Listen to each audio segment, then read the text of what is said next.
네, 아침 신문 일면 눈에 띄는 기사 살펴보도록 하겠습니다. 먼저 동아일보입니다. 네, 천안함 5주기를 맞았습니다. 하지만 유가족들은 아직도 음모론을 상대로 한 전쟁을 치르고 있다는 소식입니다.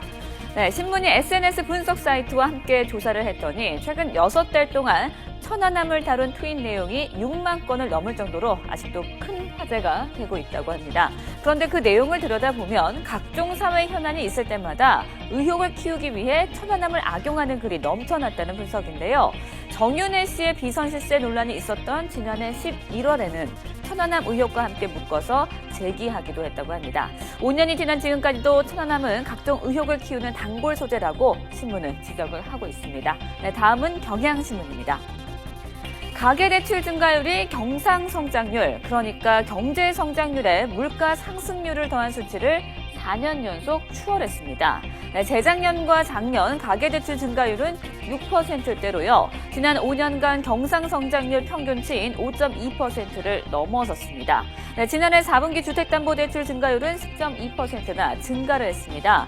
통계 작성이 시작된 2008년 이후 처음으로 두 자릿수를 넘어선 건데요. 원리금 상환 부담이 늘면서 소비 축소로 이어지고 있지만 정부는 가계빚에 대한 마땅한 대책을 내놓지 않고 있습니다. 정부 정책이 경기 부양에만 맞춰지면서 가계빚이 블랙홀이 되는 것 아니냐는 우려가 높습니다. 다음은 한국일보입니다.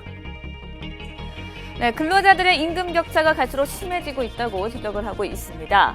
한 마트 점원과 회계사의 임금을 예로 들어보면요. 네, 이렇게 입사 초기에는 임금 격차가 2.7배 정도였습니다. 하지만 7년여가 지난 지금 8배가 넘게 벌어져 있습니다.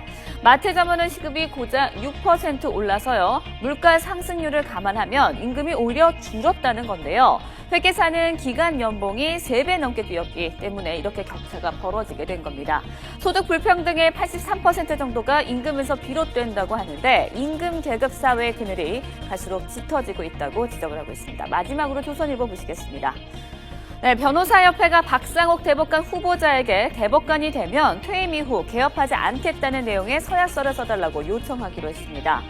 네, 차한성 전 대법관의 변호사 개업 신고를 거부한 것에서 한 발 더 나아가 대법관 후보자의 인사청문회 단계에서부터 전관 예우를 원천 봉쇄하겠다는 서명을 받겠다는 건데요. 네, 법조계 일부에서는 직업 선택을 제한하는 위험한 발상이라는 지적이지만 변협은 대법관이 전관 예우 비리의 핵심이기 때문에 악습을 끊어야 한다고 지적을 하고 있습니다. 지금까지 오늘 아침 신문 일면 살펴봤습니다.